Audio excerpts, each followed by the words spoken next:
بەدا چاندنی دانەوێڵە سەرقاڵن. ئەم ساڵ زۆرترین زەویە بەیارەکانیشان بە گەنموجۆ داچاندووە. لە برادۆست کاریگەری وشکە ساڵی ساڵی ڕابردوو جوتیارانی ناچار کردووە پەرە بە بەرهەمی خۆماڵی بدەن. ئەو ساڵە گەنممچان لە بۆی وشکە ساڵی بوو ساڵی ڕابردوو. ئەو ساڵ خەرکەکی زۆر گەنم و زۆ و دانەوێلەی کردووە لەبەرکە ساڵی ڕابردوو. جا ئەگەر حکوومەتی هەرێمی کوردستان زیاتر پەرە بدە بە کەرتی کشت و کاڵ بۆی خەرک زیاتر گەنم و زۆ شتیوا بچینی.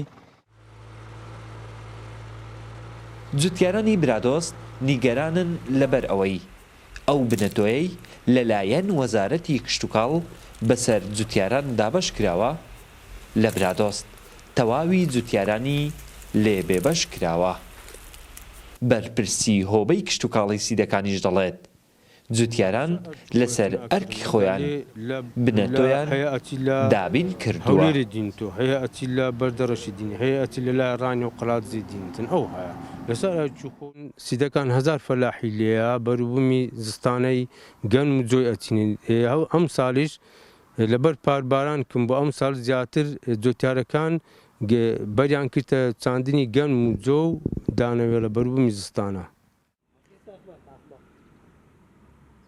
لە سنووری هۆبەی کشتوکاڵی سیدەکان نزیکەی 1000 جوتیار هەیە. لە 29,044 دۆنم زەویش دانەوێڵە و بەروبوومی زستانە دادەچینن. وڵات حەسەن، کورسات نیوز، برادۆست.